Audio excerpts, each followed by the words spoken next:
I stood alone at the graveside, my hands trembling as I gripped the folded flag they'd given me.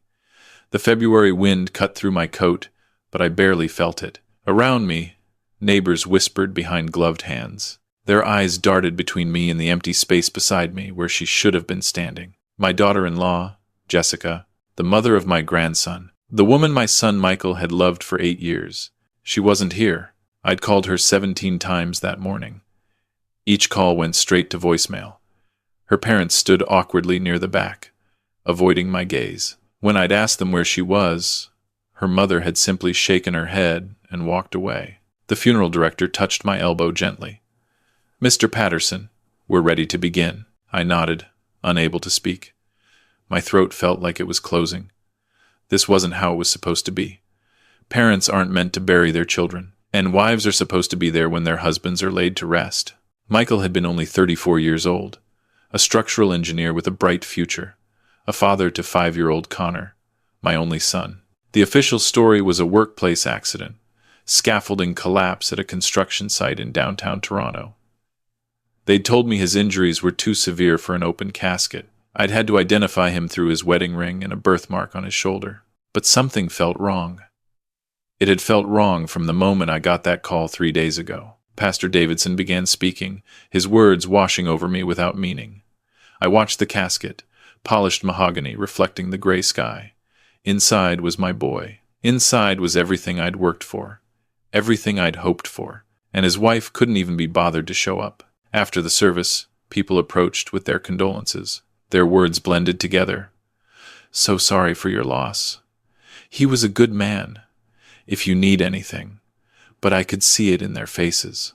They were all wondering the same thing. Where was Jessica? I drove home in silence, my sister Eleanor in the passenger seat. She'd flown in from Vancouver the day before. She kept glancing at me, concern etched into her features. "David," she said quietly as we pulled into my driveway in North York. "Have you heard from her at all?" I shook my head. "Not since Tuesday morning.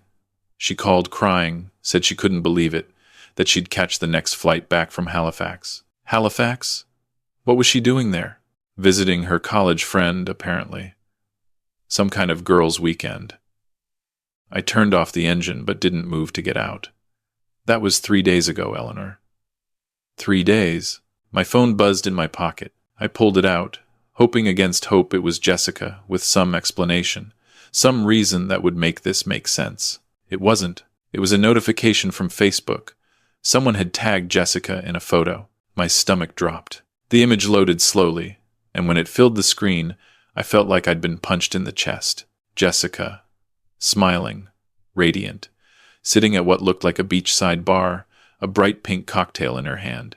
She was wearing a sundress and sunglasses, her hair loose around her shoulders. Next to her, with his arm draped over her chair, was a man I didn't recognize. Young, maybe late 20s, with a deep tan and a cocky smile. The location tag read, "Turks and Caicos." The caption made my blood run cold. "Sometimes you have to leave the past behind and embrace your future. Life's too short for regrets. Living my best life." Posted 45 minutes ago. While I was lowering my son into the ground, while her son was crying for his father, while the entire community gathered to mourn, Eleanor leaned over to look at the screen. "Oh my God. David, is that—" "Yes." My voice came out strangled. She grabbed my arm. "We need to call the police. This is— I don't even know what this is, but it's not normal. Something is very, very wrong." I stared at that photo, at her smile, at the way she looked so carefree, so unburdened. My son had been dead for 3 days, and she looked like she was on the vacation of a lifetime. A text notification popped up at the top of my screen. Unknown number. My finger hovered over it. "David, don't," Eleanor warned. "It could be spam, or—" I opened it. 7 words that stopped my heart. "Dad, I need to see you. Tonight." I dropped the phone. It clattered onto my lap. "What? What is it?" Eleanor grabbed the phone and read the message. Her face went white. "This is sick. Someone is playing a sick joke. We're calling the police right now." But my hands were already shaking for a different reason. Because I'd seen something else. Something that made my breath catch. The message had come with a photo attachment. I tapped it with trembling fingers. It was a picture of a hand holding today's Toronto Star newspaper. The date was clearly visible, February 23rd, 2025. And on the wrist was a watch I'd given Michael for his 30th birthday. A vintage Omega with a distinctive scratch on the crystal from when he'd scraped it against a fence post 2 summers ago. No one else had that watch. It had been in the casket this morning. I'd seen it on his wrist when I'd identified his body. Hadn't I? Another text came through. Come to the house. The one on Danforth. Use the spare key. Come alone. Please, Dad. Trust me. The house on Danforth. Michael and Jessica's home. Eleanor was talking, her voice urgent, but I couldn't hear her. My mind was racing, tumbling over itself with impossible thoughts. I have to go, I said, starting the car again. What? David, no. This is clearly some kind of sick prank or worse, a trap. You can't. If there's even a chance, my voice broke. If there's even the smallest possibility that my son is alive, I have to go. I have to see. Then I'm coming with you. No. I looked at her, and something in my expression must have convinced her. I need to do this alone. 23 minutes later, I stood outside the modest townhouse Michael and Jessica had bought 3 years ago. The lights were off, the driveway empty except for Michael's truck, which sat gathering snow. My hand shook as I reached for the spare key under the false rock by the doorstep. The key Jessica had told me about, but I'd never used. The door opened with a soft click. The house was dark and silent. I stepped inside, my heart hammering so hard I could hear it in my ears. Hello? My voice echoed in the empty hallway. A lamp clicked on in the living room, and there, sitting on the couch, looking thinner and pale but unmistakably, impossibly real, was my son, Michael, alive. I don't remember crossing the room. One moment, I was frozen in the doorway. The next, I had my arms around him, feeling his solid warmth, hearing his breath, his heartbeat. Proof that this wasn't a dream or a cruel hallucination. Dad, he said, his voice rough. Dad, I'm sorry. I'm so sorry. I pulled back, gripping his shoulders, needing to see his face, to confirm what my arms were telling me. How? They said you were dead. I identified your body. I just buried you. Sit down, he said gently. I need to explain everything, and it's going to sound insane, but you need to hear it all. I sank into the armchair across from him, my legs suddenly unable to support me. Start talking. Michael leaned forward, his hands clasped between his knees. 3 weeks ago, I discovered something at work. The harborfront development project I've been overseeing, I found major structural deficiencies. Someone had substituted substandard materials for what was specified in the approved plans. Rebar that wouldn't meet code. Concrete mixed with too much sand. If that building goes up as designed, it'll collapse within 5 years. Hundreds of people could die. Why didn't you report it? I did. I went to my supervisor, Marcus Webb. He told me I was mistaken, that I'd read the specifications wrong. Michael's jaw tightened, but I hadn't, so I started digging deeper. I found the paper trail. The company that supplied the substandard materials, it's owned by a shell corporation, and that shell corporation is owned by Marcus's brother-in-law. They've been pocketing the difference between proper materials and the garbage they're actually using. Millions of dollars, Dad. Millions. So you went to the authorities? I tried. I contacted the Ontario Building Code Commission, prepared to blow the whistle. That's when things got dangerous.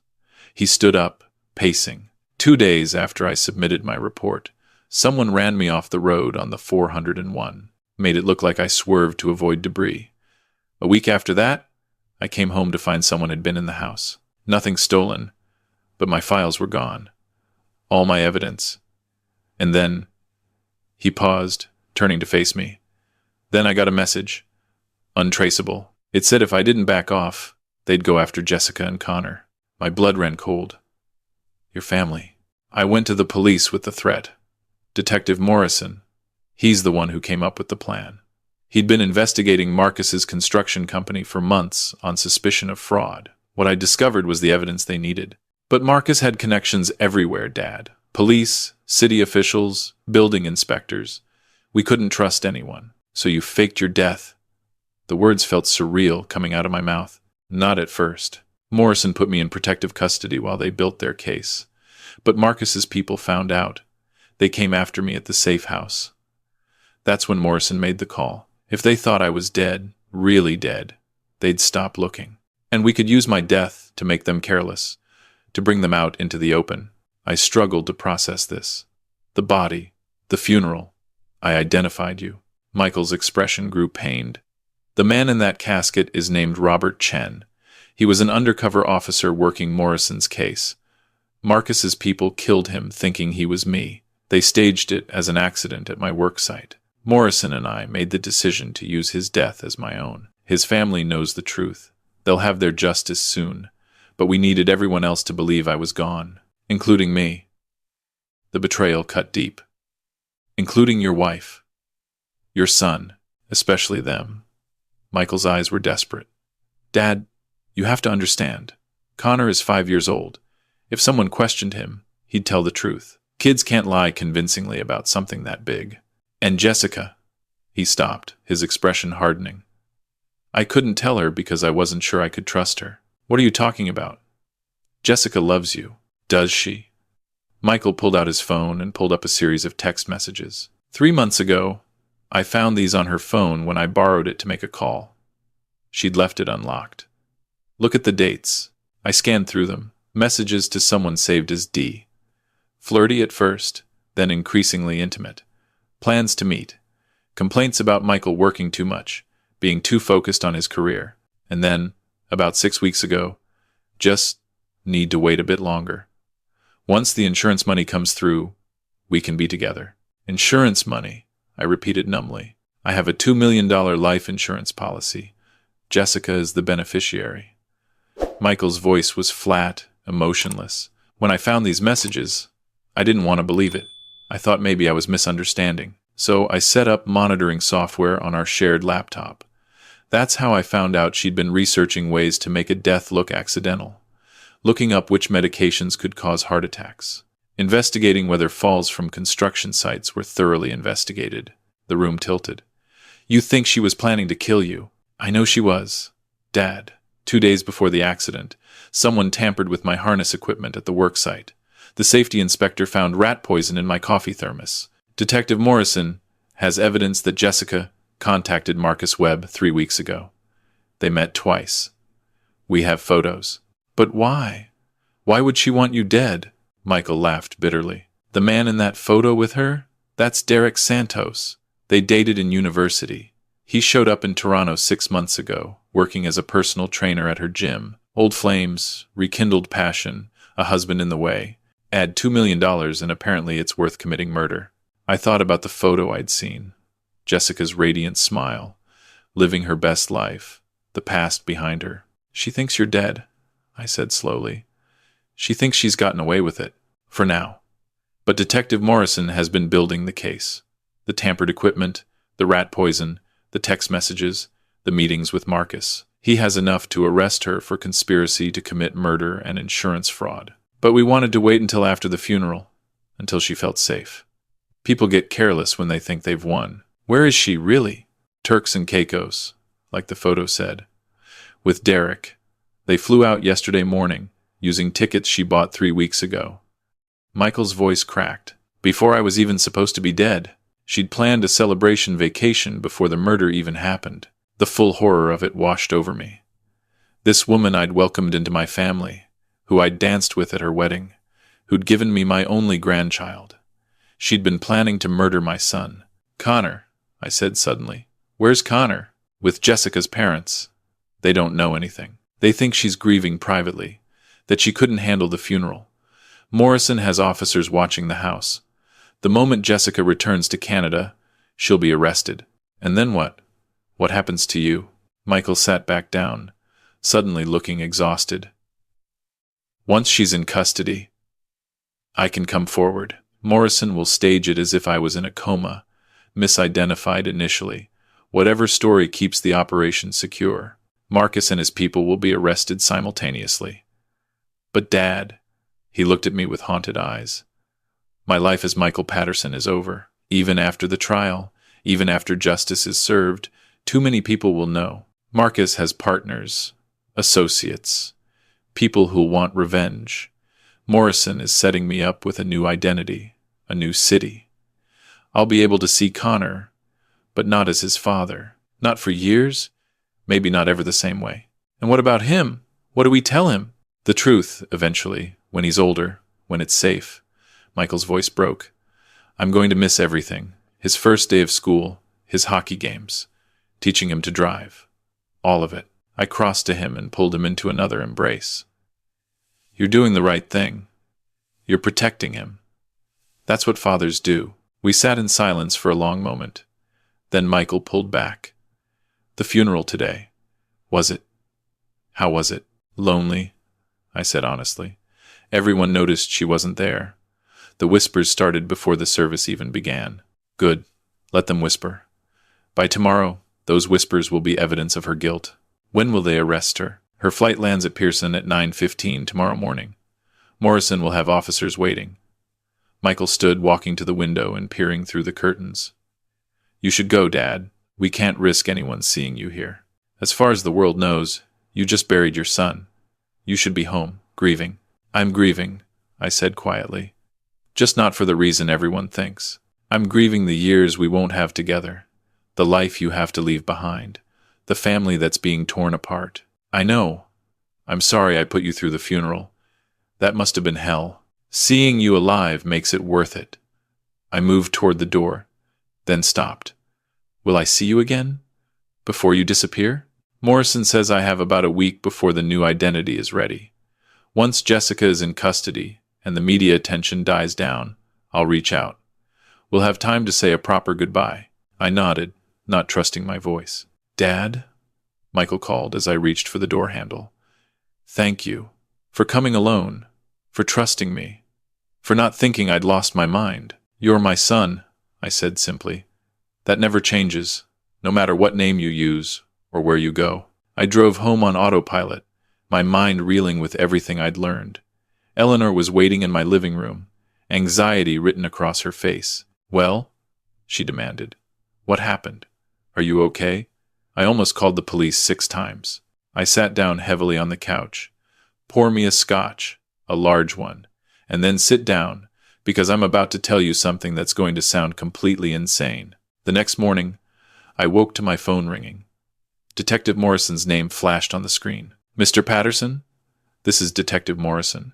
I'm calling to inform you that your daughter-in-law, Jessica Patterson, has been taken into custody at Toronto Pearson International Airport. She's being charged with conspiracy to commit murder, insurance fraud, and conspiracy to commit fraud. I wanted you to hear it from me directly before it hits the news. I understand, I said carefully. I'll need you to come down to the station to give a statement. There are some questions about the life insurance policy and Jessica's behavior before your son's death. Of course. When? This afternoon would be ideal. 2 o'clock? I'll be there. The news broke at noon. Wido, arrested in murderforhire plot, screamed the headlines. By evening, every news station was covering it.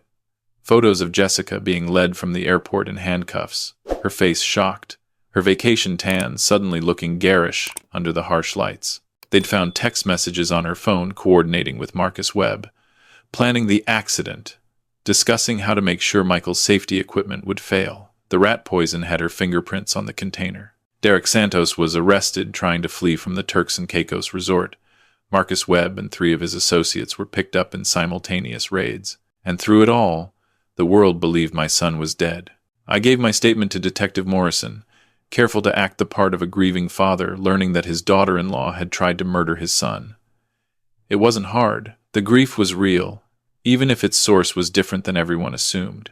Connor was placed temporarily with Jessica's parents while the custody situation was sorted. I visited him every day, held him when he cried for his mother and father, told him everything would be okay, even though I had no idea if that was true. On the 8th day after the funeral, I received another text from Michael. Tomorrow night, the ravine near your house. 8 p.m.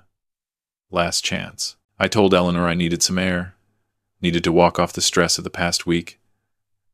She understood. The whole family was drowning in media attention, police interviews, and the terrible knowledge of how close we'd come to losing Michael for real. The ravine was dark and quiet, the trees bare against the night sky. I found Michael sitting on a bench overlooking the frozen creek, wearing a heavy coat with the collar turned up, a baseball cap pulled low. I sat beside him without a word. "I leave tomorrow," he said after a moment. "Detective Morrison has the new identity ready. New social insurance number, driver's license, work history, everything.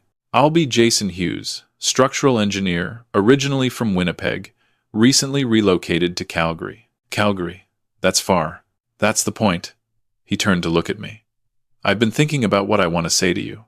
Practiced a dozen different speeches. But it all comes down to this. Thank you for being my father. Thank you for teaching me what integrity means, even when it costs everything. You're doing the right thing. I know. Doesn't make it hurt less." He pulled an envelope from his pocket. "Inside is a prepaid phone number. It's secure. You can text me there occasionally. Let me know how Connor is doing, how you're holding up. I'll respond when I can. But Dad, you can never call. And you can never tell anyone. Not even Eleanor. The moment people know I'm alive, everyone I love becomes a target." I took the envelope with shaking hands. "How long? Before you can come back? Before Connor can know?" "Morrison says at least 5 years, maybe longer. By then Marcus will be in prison, his network dismantled. Maybe then it'll be safe." He smiled sadly. "Connor will be 10 years old. He probably won't even remember me. I'll make sure he remembers. I'll tell him stories about his father, the good man who stood up for what was right, even when it cost him everything." "Thank you." Michael stood. "I should go. Morrison has a car waiting. By this time tomorrow, Michael Patterson will truly be a memory, and Jason Hughes will be starting his new job at a firm in Calgary." I stood too, pulling him into one more embrace. "I love you, son. I love you too, Dad." His voice was thick with tears. "Take care of Connor. And yourself. I'll be watching from a distance, as much as I can." Then he walked away into the darkness, and I stood alone in the ravine, saying goodbye to my son for the second time in 2 weeks. Jessica's trial took place in June. I sat in the courtroom every day, watching as the evidence mounted. The text messages, the tampered equipment, the rat poison, the meetings with Marcus Webb. Her defense tried to claim she was being framed, that Marcus had manipulated her, but the jury saw through it. Guilty on all counts. 20 years in prison. Marcus Webb got 30 years. Derek Santos, 15. Connor came to live with me. His mother's parents were too old, too overwhelmed by the betrayal and shame. I became his guardian, his world, his anchor. On his 10th birthday, 5 years and 3 months after Michael's death, I received a text from the secure number. "Happy birthday, Connor. Wish I could be there. Tell him his dad would be proud of the man he's becoming." I showed Connor the phone that night, told him everything. Showed him the photos I'd kept hidden of Michael from after the funeral, proof that his father had lived, had sacrificed everything to keep him safe. He cried for hours. Then he asked, "When can I meet him?" "Soon," I promised. "Detective Morrison says maybe next year. Your father wants to make sure it's completely safe first." But the truth was, I didn't know. The text messages came less frequently now. Michael's life as Jason Hughes had taken on its own momentum. He'd met someone in Calgary, the messages said, a woman who knew nothing about his past. He was happy, in his way, and maybe that was enough. Maybe knowing he was alive, safe, living a good life under another name. Maybe that was all we could ask for. I look at Connor sometimes, and I see Michael in his gestures, his stubbornness, his integrity. He's 15 now, tall and strong, interested in architecture like his father before him. He knows the truth, knows his mother is in prison, knows his father gave up everything to protect him and expose corruption that could have killed hundreds of people. And he knows that somewhere in Calgary, a man named Jason Hughes thinks about him every single day. I still have the folded flag they gave me at the funeral. It sits on my mantle, a reminder of the day I buried an empty casket and thought I'd lost everything. Instead, I learned what it really means to love someone, to let them go, to carry their secret and protect their sacrifice. Michael Patterson died on February 20th, 2025. Jason Hughes lives on, somewhere in Western Canada, doing the right thing even when nobody knows his name. And me? I'm just a father who stood at his son's grave, said goodbye to a life that never was, and learned that sometimes the greatest act of love is keeping a secret that breaks your heart every single day. But I'd do it again. For him, for Connor, for the truth, every single time.